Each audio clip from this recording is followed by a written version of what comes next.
భేదం ఏమీ లేదు, అందరూ పాపము చేసి ఉన్నారు. దేవాతి దేవుడు ఇచ్చే ఉన్నత మహిమను పోగొట్టుకున్నారు. భేదం ఏమీ లేదు, అందరూ పాపము చేసి ఉన్నారు. దేవాతి దేవుడు ఇచ్చే ఉన్నత మహిమను పోగొట్టుకున్నారు. ఏ కులమైనా, మతమైనా, జాతైనా, రంగైనా దేవుని దృష్టిలో అందరూ పాపులే.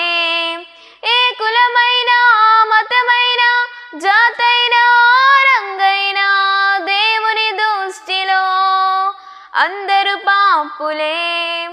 భేదం ఏమీ లేదు, అందరూ పాపము చేసి ఉన్నారు. దేవాతి దేవుడు ఇచ్చే ఉన్నత మహిమను పోగొట్టుకున్నారు. ఆస్తి పాస్తులు ఎన్నున్నా నిత్య రాజ్యం మీకివ్వవు. విద్యార్హతలు ఎన్నున్నా సంతోషాన్ని నీకివ్వదు. సమసిపోయే ఈ లోకము ఆశ్రయాన్ని నీకివ్వదు. కరిగిపోయే ఈ కాలము కలవరాన్ని తీర్చదు.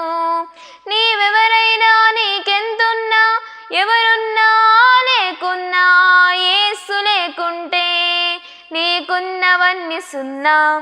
నీవెవరైనా, నీకెంతున్నా, ఎవరున్నా లేకున్నా, యేసు లేకుంటే నీకున్నవన్నీ సున్నా. భేదం ఏమీ లేదు, అందరూ పాపము చేసి ఉన్నారు. అందరికీ మరణాత మహిమస్వరం కార్యక్రమం వీక్షిస్తున్న దేవుని పిల్లలైన మీ అందరికీ ప్రభు నామములో శుభములు కలుగును గాక. ప్రతిరోజు ఇదే సమయమునకు ఈ కార్యక్రమం వీక్షించి దైవాశీర్వాదములు పొందండి. ఇప్పుడు సిస్టర్ ఉషా గారు దేవుని వాక్య వర్తమానం అందిస్తారు, శ్రద్ధగా ఆలకించండి. దేవుని నామకు స్తోత్రం. అందరికీ నా మరణాత. వాక్యం చదువుకుందాము. 56వ కీర్తన 8వ వచనము. నా సంచారములను నీవు లెక్కించి ఉన్నావు, నా కన్నీళ్లు నీ బుడ్డిలో నుంచబడి ఉన్నవి, అవి నీ కవిలలో కనబడును గదా. దేవుడు తన పరిశుద్ధ వాక్యమును దీవించి ఆశీర్వదించును గాక. ఆమెన్. ప్రార్థన చేసుకుందాము. కళ్ళు మూసుకోండి ప్రతి ఒక్కరూ కూడా. సర్వోన్నతుడా, సర్వోపకారి, ఘనమైన రాజా, ఘనమైన కార్యములు చేయి దేవాది దేవ, మీ బంగారు పాదములు కోటాను కోట్ల స్తుతులు స్తోత్రములు చెల్లించున్నాము తండ్రి నాయన. అయ్యా నీ వాక్యము ప్రభా తండ్రి నాయన పవిత్రమైనది ప్రభా. స్తుతులు స్తోత్రాలు స్తోత్రాలు ప్రభా తండ్రి. నీ మాటలు పవిత్రములైనవి ప్రభా తండ్రి నాయన.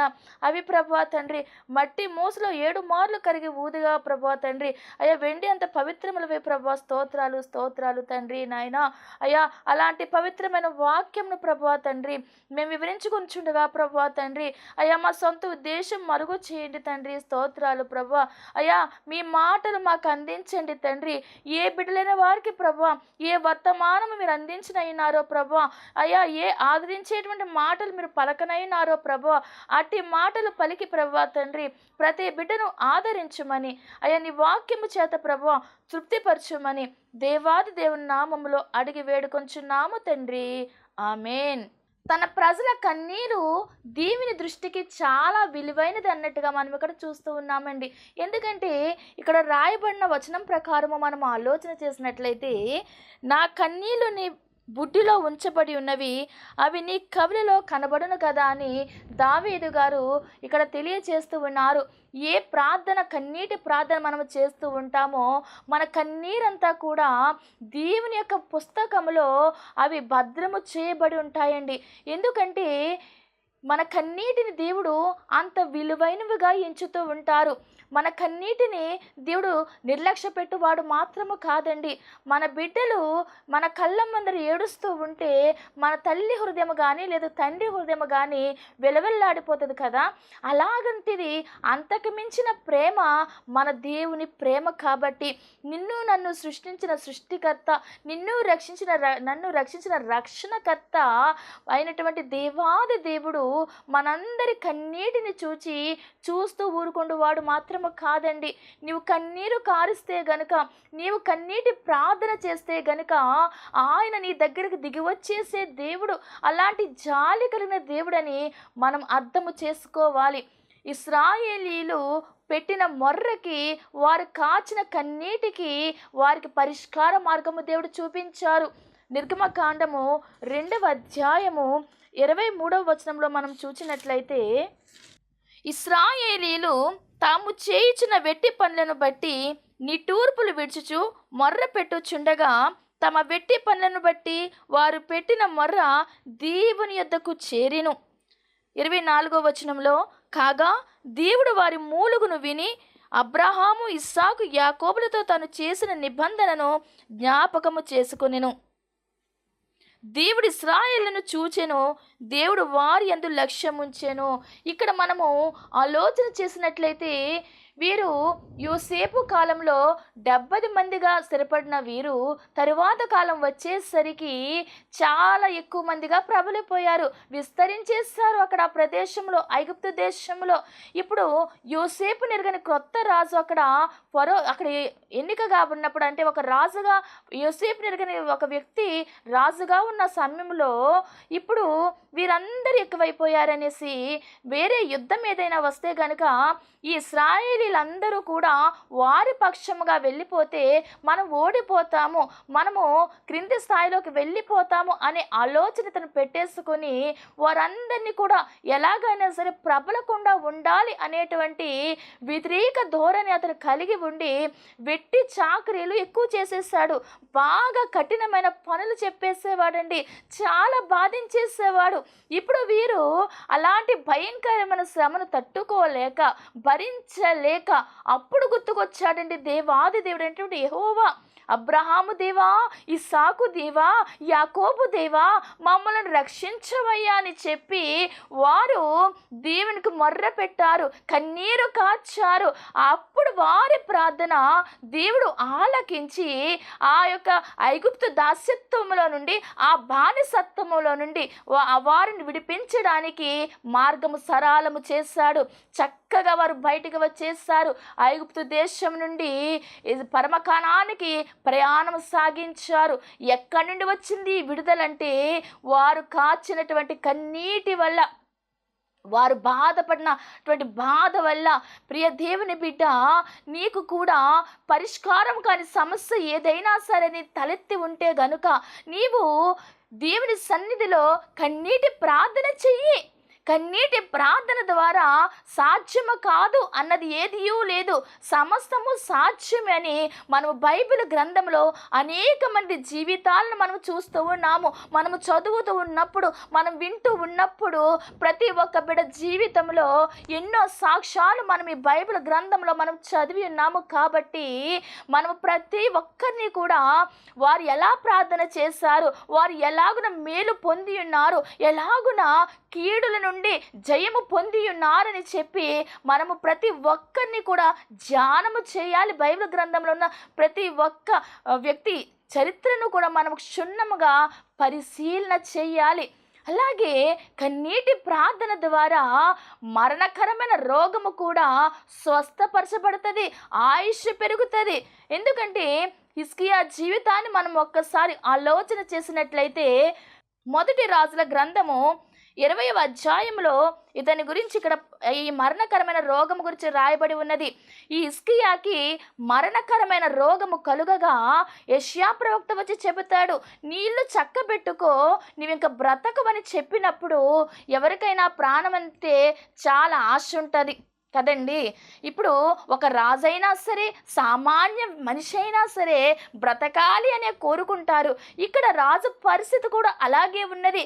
నీవు మరణిస్తావని చెప్పి ఎప్పుడైతే యెషయా ప్రవక్త వచ్చి చెప్పి ఉన్నారో, అప్పుడు ఈయన చేసే పని ఏమిటంటే తన ముఖము గోడ తట్టు తిప్పుకున్నాడండి. ఇతను ఏం చేయాలి? ఒక రాజు కాబట్టి అక్కడ ఉన్నటువంటి మంత్రిని పిలుచుకొని, ఇగో నాకు భయంకరమైన రోగం ఉంది కాబట్టి నేను మరణకరమైన స్థితిలోకి వెళ్ళిపోతున్నాను, ఇదిగో ఆ వైద్యులను పిల్లండి, ఈ వైద్యులను పిల్లండి, ఈ వైద్యం నాకు చేయించుకోవాలని చెప్పి కంగారు పడిపోవాలి, పరుగులెత్తాలి. కానీ ఈయనలో ఉన్న భక్తి జీవితం ఏమిటంటే గనుక గోడ తట్టు తిరిగి దేవునికి ప్రార్థన చేయడం మొదలు పెట్టాడండి.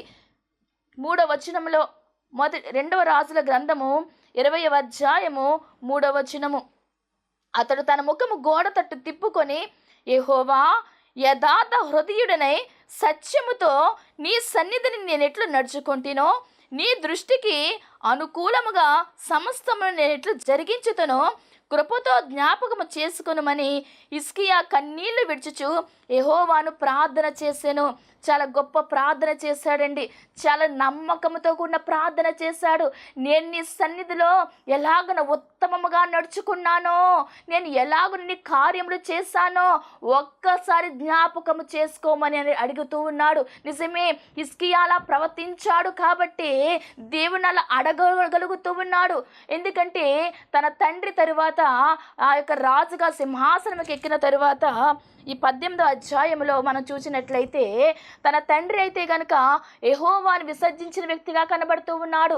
తల్లి మాత్రము యెహోవాను ప్రార్థన చేసేటువంటి ఒక తల్లిగా ఉన్నది. కానీ ఈ తండ్రి మాత్రం విసర్జించాడు. చాలా భయంకరమైన విగ్రహారాధన చేసేవాడు.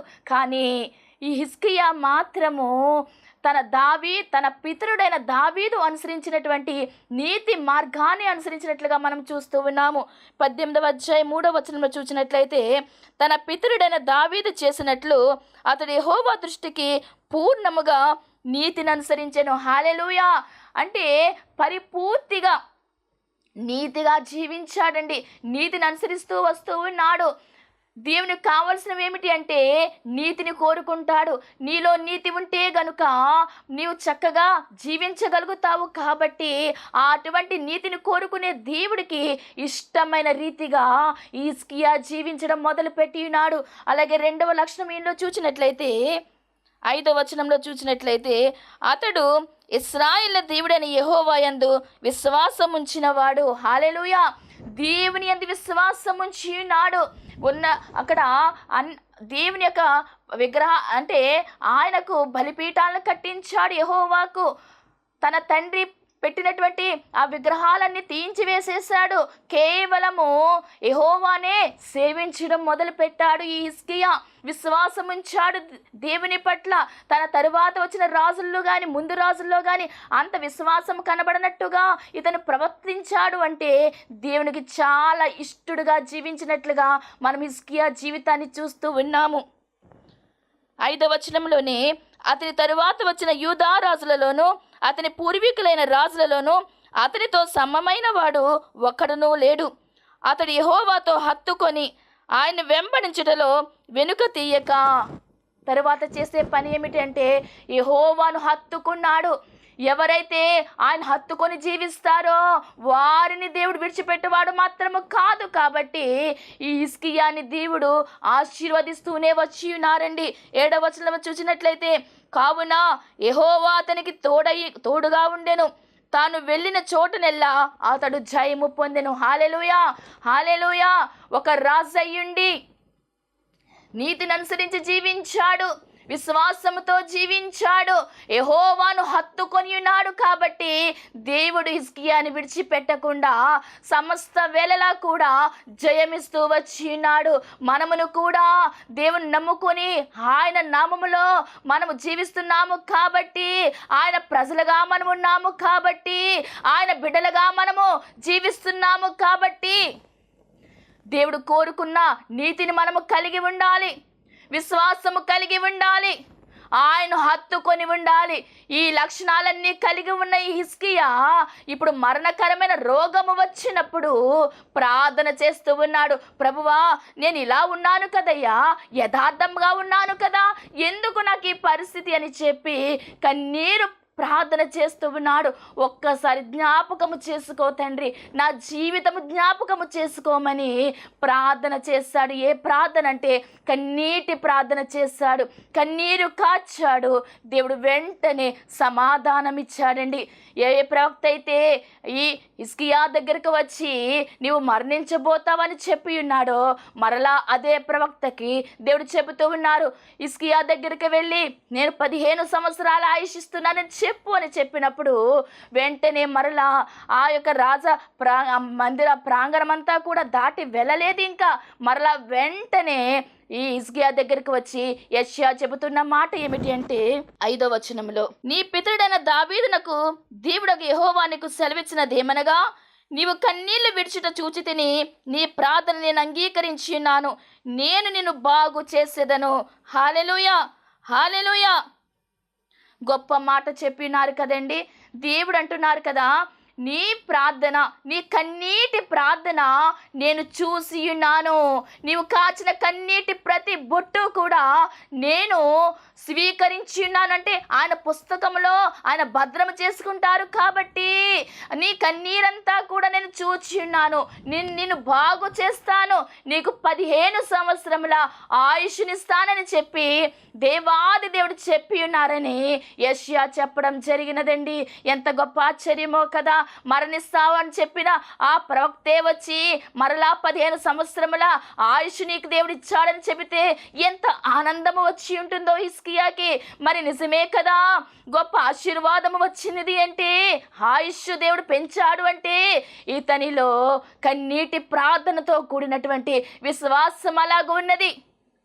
నీలో ఉన్న అనారోగ్యమును బట్టి నువ్వు కృంగిపోతున్నావేమో, నీలో ఉన్న బలహీనతను బట్టి నువ్వు కృషించిపోతున్నావేమో. ప్రియ దేవుని బిడ్డ, అడుగు, కన్నీటి ప్రార్థన చెయ్యి. సమయంలో హిజ్కియాకి మరణకరమైన రోగము వస్తే ప్రభువా కన్నీటి ప్రార్థన చేశాడు. అదిగో నీవు ఆయుష్ను పెంచావు కదా, మరి నా జీవితంలో కూడా అలాగున చెయ్యమని నువ్వు ప్రార్థన చెయ్యి. మరి ఈ ప్రార్థన చేసే ముందరా హిజ్కియా నీతిగా జీవించాడు, యెహోవాను హత్తుకున్నాడు, విశ్వాసం ఉంచాడు. మరి అలాంటి లక్షణాలు ఏమైనా నీలో కొదువుగా ఉంటే వాటిని కూడా సరిచేసుకో. ప్రభువా, నాలో ఉండకూడని లక్షణాలు ఏమైనా ఉంటే నేను వాటిని దూరం చేసుకుంటున్నాను, నేను నీతిగా జీవిస్తాను తండ్రి అని చెప్పి, నేను హత్తుకొని ఉంటాను, విశ్వాసముతో ఉంటాను అని చెప్పి నువ్వు ప్రార్థన చేస్తే నీ కన్నీటి ప్రార్థన చూసి దేవుడు నిన్ను స్వస్థపరుస్తాడు. కాబట్టి కన్నీటి ప్రార్థనలో అంత శక్తి ఉన్నది, కన్నీటి ప్రార్థనలో అంత బలం ఉన్నది, అంత ప్రభావం ఉన్నది. కాబట్టి దేవుడి రోజున మాట్లాడుచున్న మాట, ఎట్టి విషయంలోనూ కూడా దిగులు పడవద్దు, నీతి కలిగి నీవు జీవించు, నీ పక్షముగా దేవుడు న్యాయము చేస్తారు, నీ పక్షముగా దేవుడు కార్యము చేస్తారు, నీవు అనుకునే రీతిగా నిన్ను నిలబెడతారు. కాబట్టి అట్టి విశ్వాసముతో నీవు జీవించమని దేవుడు మాట్లాడుచు ఉన్నారు. అలాగే కన్నీటి ప్రార్థన అంటే కన్నీరు కార్చడం ద్వారా హాగరు కుమారుడు అక్కడ మరణించే స్థితిలో ఉన్నటువంటి ఆ కుమారుడు బ్రతకగలిగాడు. ఆది కాండము 21వ అధ్యాయము 14వ వచనం నుంచి 16వ వచనం వరకు చూసినట్లయితే ఇక్కడ అబ్రహాము హాగరికి నీటి తిత్తిని ఇచ్చి అలాగే తన బిడ్డను ఇద్దరిని కూడా ఏం చేశాడంటే పంపించేశాడు బయటకి. ఈమె తన బిడ్డను పట్టుకొని ఒంటరిగా అరణ్యములో అటు ఇటు తిరుగుతూ ఉన్నది. అక్కడ అరణ్య ప్రదేశము, నీరు అక్కడ దొరకకపోవచ్చు. అలాంటి ప్రదేశంలో తన కుమారుడు దాహముతో విరవెల్లాడిపోతూ ఉంటాడు, నీరు కావాలి. ఒకవేళ ఆ బిడ్డకు నీళ్లు లేకపోతే గనక మరణించే స్థితిలోనికి వెళ్ళిపోయాడు. తన తిత్తిలో చూస్తే నీళ్లు లేవు. ఇప్పుడు ఆమె పరిస్థితి ఎలా ఉంటుందండి? తన కళ్ళ ముందే తన బిడ్డ మరణిస్తే గనక ఆ తల్లి హృదయము ఎంత తల్లడిల్లిపోతుందో. పిల్లలకి జ్వరం వస్తేనే తల్లి ఏమైపోతుందంటే కంగారు పడిపోతుంది. అలాంటిది నీరు లేక దాహముతో విలవిలలాడిపోతూ తన కుమారుడు ఇంకా చనిపోయే స్థితికి వచ్చేస్తే కళ్ళతో ఆ చనిపోయే స్థితిని చూడలేక ఆ బిడ్డని పొదలో ఒక చోట పెట్టేసి వింటి వేత దూరం వెళ్ళి ఎలుగెత్తి ఏడుస్తూ ఉన్నదండి. చాలా బాధతో ఏడుస్తూ ఉన్నప్పుడు దేవుని దూత అక్కడికి దిగి రావడం మనం చూస్తూ ఉన్నాము. ఆదికాండం 21వ అధ్యాయము 17వ వచనంలో దేవుడు ఆ చిన్నవాని మొరను వినెను. అప్పుడు దేవుని దూత ఆకాశం నుండి హాగరును పిలిచి, హాగరు, నీకేమి వచ్చినది? భయపడకుము. ఆ చిన్నవాడున్న చోట దేవుడు వాని స్వరము విని ఉన్నాడు. ఎందుకు హాగరు నీవు ఎలుగెత్తి ఏడుస్తున్నావు? నీవు భయపడకు, నీ బిడ్డను దగ్గరకు తీసుకో అని చెప్పి ఆ దూత హాగరుకు సెలవడం జరిగింది. అంత క్రితము మనం ఒక్కసారి హాగరుతో కూడా దూత మాట్లాడిన విషయం మనకు తెలుసు. ఎప్పుడు అంటే హాగరు గర్భవతి అయినప్పుడు సారా హాగర్ని చాలా శ్రమ పెట్టేస్తుంది. అప్పుడు పారిపోయి వస్తూ ఉంటే ఆ అరణ్యంలో ఆ దూత కనబడి, నీవు పారిపోవద్దు, నీ సంతానము విస్తరింపచేస్తాను అని చెప్పి అక్కడ దూత ప్రవచించడం జరిగిందంటే వాగ్దానం ఇవ్వడం జరిగినది. అప్పుడు అంటుంది కదా హాగరు, చూచుచున్న దేవుడు అని పేరు పెట్టినది. ఇప్పుడు ఇవన్నీ హాగరికి గుర్తున్నవో లేదో తెలియదు, కానీ ఇంకా తన బిడ్డ మరణమైపోతున్నాడని వేదన మాత్రము ఈమెలో ఉన్నది. కాబట్టి ఎలుగెత్తి ఏడుస్తున్న సమయంలో దేవుని దూత వాగ్దానం ఇవ్వడం జరిగినది. అప్పుడు అక్కడ ఆమె కన్నులు తెరిచినందున, అంటే తెరవబడినవి, దేవుడు ఆమె కన్నులను తెరవజేసినందున అక్కడ నీటి ఊట కనబడిందండి. అప్పుడు ఆ నీటిని వారు త్రాగడం జరిగినది. అంటే అక్కడ ఏమీ లేని చోట ఇక మరణమే వారికి గతి అనుకున్న సమయంలో నీటి ఊటను చూపించి ఆ బిడ్డ యొక్క మరణకరమైన స్థితి నుండి దేవుడు లేవనెత్తి ఉన్నాడు. ప్రియ దేవుని బిడ్డ, దేవుని ప్రజలుగా ఉన్న మన యొక్క కొరతలేమిటో అక్కరలేమిటో దేవుడు ఎరిగి ఉన్నవారై ఉన్నారు. కొన్నిసార్లు దేవుడు తన ప్రజల పోషణ నిమిత్తము కొన్ని సంగతులను అలాగే క్రొత్త మార్గాలను ఆయన సిద్ధపరుస్తూ ఉంటారండి. ఆయన సృష్టిస్తారు.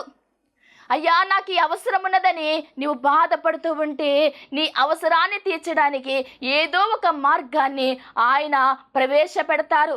లేకుంటే నీ కన్నుల ముందరే ఆయన ఒక గొప్ప సంగతిని నీకు చూపిస్తూ ఉంటారు.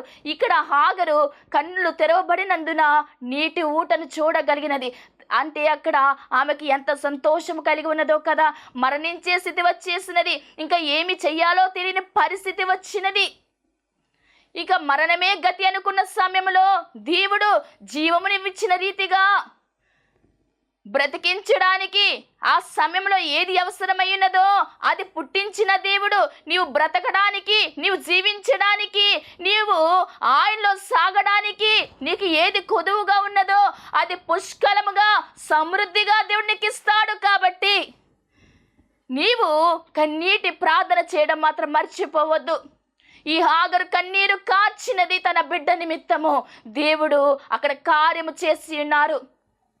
మరణపు గోతులోనికి వెళ్ళిపోతున్న ఈ హాగరు బిడ్డ అయినటువంటి ఈ ఇష్మాయేలీలను దేవుడు ఆశీర్వదించి ఉన్నారు.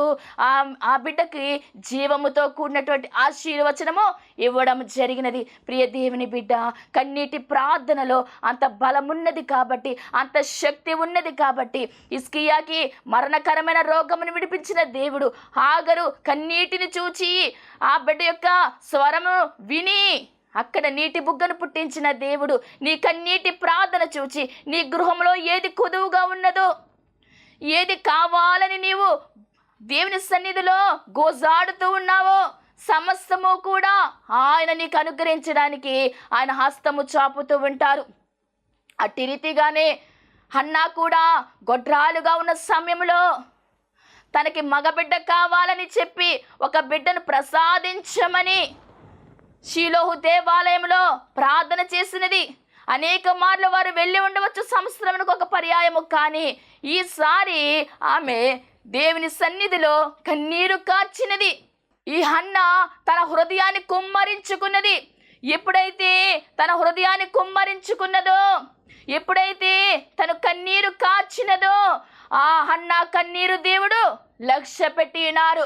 హన్నా కన్నీటిని తుడవడానికి ఆమె గర్భాన్ని తెరిచి ఉన్నాడు. కాబట్టి నీవు కన్నీరు కారిస్తే, నీవు కన్నీటి ప్రార్థన చేస్తే దేవుడు నీ సమస్యను పరిష్కారం చేసే దేవుడు ఆయన చలించిపోతారు, నీ దగ్గరికి దిగి వచ్చేస్తారు. ఏలి అంటాడు కదా, ఇశ్రాయేలు దేవునికి నీవు ఏ మనవైతే చేస్తావో ఆ మనవి నీకు అనుగ్రహిస్తాడని పలికి ఉన్నాడు. అంటే ఈ కన్నీటి ప్రార్థన దేవుని దగ్గరికి అంత నేరుగా చేరినది. నువ్వు అలా ప్రార్థన చేయడం ప్రారంభించు. ఎప్పుడైతే నీవు అలాంటి ప్రార్థన చేస్తావో నీ కన్నీటిని, నీ ప్రతి బాష్ప బిందువును ఆయన తుడిచివేయువారై ఉన్నారు. నీ అంగలార్పును నాట్యముగా మార్చే దేవుడు ఆయన. నీ దుఃఖానికి ప్రతిగా పూదండను అనుగ్రహించే దేవుడు. కాబట్టి ఏ దుఃఖంలో నీవున్నా సరే, ఏ శ్రమలో నీవున్నా సరే, ఏ వేదనలో నీవున్నా సరే, ఏ బలహీనతలో నీవున్నా సరే, ఏ ఉద్యోగం కొరకు నీవు ఎదురు చూస్తున్నా సరే, ఏ వ్యాపారంలో ఎదగాలని నీవు కోరుకుంటున్నా సరే, ఇప్పుడు పరీక్షలు రాసే సమయము కాబట్టి పరీక్షల్లో విజయాలు కావాలని నువ్వు కోరుకుంటుంటే, ఏది కావాలని నీవు దేవుని సన్నిధిలో ప్రార్థన చేసినా సరే కన్నీరు కాచి ప్రార్థన చేయి. కన్నీటి ప్రార్థన చేస్తే గనుక దేవుడు చక్కగా నీ సమస్యను పరిష్కారం చేస్తారు. నీవు కాచే కన్నీరు నీ పక్కవారు ఎందుకు బాధపడుతున్నావు అని అడగపోవచ్చు నిన్ను, కానీ నీ దేవుడు మాత్రము చూస్తూ ఊరుకుంటూ వాడు మాత్రము కాదండి. నిన్ను సేద తీరుస్తాడు ఆయన, నీ కన్నీటిని తుడుస్తారు. కాబట్టి ఏ సమస్య నుండి విడుదల కావాలన్నా సరే కన్నీటి ప్రార్థన చేయడం మాత్రం మర్చిపోవద్దు. కన్నీటితో దేవుని గోజాడుకో. ఆయన సమస్తము కూడా అనుగ్రహించే వారైనారు. కాబట్టి అట్టి ధన్యత దీవెన దేవదేవుడు మనందరికీ దయచేసి ఆయన రెండవ రాకడ సిద్ధపరచును గాక. ఆమేన్. ప్రార్థన చేసుకుందాము. సర్వోపకారి, ఆశీర్వాదమును కర్త, ఘనమైన తండ్రి, వందనాలు, స్తుతులు, స్తోత్రాలు తండ్రి. బలమైన వాక్కుతో మాట్లాడిన దేవాస్తుతులు, స్తోత్రాలు తండ్రి. నాయన కన్నీటి ప్రార్థనలో ప్రభువ ఎంతో బలమున్నదని మాకు తెలియజేశారు తండ్రి. స్తోత్రాలు ప్రభువ. కన్నీటి ప్రార్థన ద్వారా ప్రభువ పరిష్కారము కాదంటూ ఏదీ లేదని ప్రభువ మాకు సెలవిచ్చినారు తండ్రి. అందును బట్టి స్తుతులు, స్తోత్రాలు తండ్రి. నాయన అయ్యా, ఏ బిడలైతే ప్రభువ తండ్రి ఈ సమయమున ప్రభువ తండ్రి ఏది కావాలని ప్రార్థన చేస్తున్నారో ప్రభు, ఏ సమస్య నుండి తండ్రి విడుదల కావాలని ప్రభు కన్నీరు కార్చుచున్నారో తండ్రి. నాయన అయ్యా, ప్రతి ఒక్కరి కన్నీటిని ప్రభు తుడిచివేయమని అడుగుచున్నాము తండ్రి. స్తుతులు, స్తోత్రాలు ప్రభు. అయ్యా, మీరు మాట్లాడి ఉన్నారు ప్రభు తండ్రి. మీరు మాట్లాడిన ప్రతి మాటను ప్రభు ప్రతి బిడ్డ జీవితంలో తండ్రి నెరవేర్పును దయచేసి మీరే మహిమా ఘనత కీర్తి ప్రభావం పొందమని త్వరగా రానని యేసు నామమున వేడుకొంచున్నాము తండ్రి. ఆమేన్. అందరికీ మరణాతండి. దేవునికి స్తోత్రం. అందరికీ వందన మరణాత తెలియజేస్తున్నాను. మరణాత మహిమస్వరం అనే ఆధ్యాత్మిక కార్యక్రమాన్ని వీక్షిస్తున్న మీ అందరికీ కూడా మరొక పర్యాయము ప్రభు పేర వందన మరణాత తెలియజేస్తూ ఉన్నాను. మరి ఈ కార్యక్రమము ఎంతో ఆశీర్వాదంగా ఉందని, ఈ కార్యక్రమం ద్వారా ఎన్నో మేళ్లు పొందుకున్నామని మరి మీరు అందరూ కూడా ఫోన్ కాల్ చేస్తూ ఉన్నారు. చాలా సంతోషము. ఎన్నో అద్భుత ఆశ్చర్యకార్యాలు దేవాదేవుడు ఈ కార్యక్రమం ద్వారా జరిగిస్తూ ఉన్నారు. దేవుని నామమునికి మహిమ కలుగునుగాక. మరి మీరు చూస్తున్నటువంటి ఈ యొక్క షెడ్ గురించి గతంలో మీకు చెప్పడం జరిగింది. యజమానుడు మరి దీన్ని బేరం పెట్టారని చెప్పేసి, దీన్ని తీసుకుంటే ఇక్కడ ఆరాధన జరుగుతుంది, లేకపోతే మనం బయటికి వెళ్ళాలనేటువంటి పరిస్థితిని మీకు చెప్పినందుకు చాలామంది మరి సహకరించారు. కొంతమంది మరి అమౌంట్ పంపించడం జరిగింది, అలాగే ప్రార్థన చేయడం జరిగింది. దేవుని మహాకృపను బట్టి పంపించినటువంటి కొంత అమౌంట్ మరి యజమానుడికి కట్టడం జరిగింది. ఇంకా చాలా అమౌంట్ మనము వారికి ఇవ్వాల్సి ఉంది. కనుక మరి ఈ కార్యక్రమాన్ని వీక్షిస్తున్నటువంటి మీకు ఎవరికైనా కనుక ప్రేరేపణ కలిగినట్లయితే కనుక మరి మీ వంతు సహకారాన్ని అందించండి. ఈ దేన సేవకునికి మీ యొక్క సహకారం అందించి ఈ సేవను మరి ముందుకు వెళ్ళేలాగా సహకరించవలసిందిగా ప్రభు పేరు తెలియజేస్తూ ఉన్నాను. మీకు ఎవరికైనా కనుక మరి ప్రేరేపణ కలిగినట్లయితే కనుక స్క్రీన్ మీద కనపడుతున్నటువంటి ఆ నెంబర్కి ఫోన్పే చేయండి, లేదా ఫోన్ చేసినట్లయితే కనుక నేనే స్వయంగా మాట్లాడతాను. మీ సహకారాన్ని అందించండి. ప్రభు పనిలో మీరు కూడా పాలి భాగస్తులు కావాల్సిందిగా ప్రభు పేరు తెలియజేస్తున్నాను. అందరికీ మరణాత.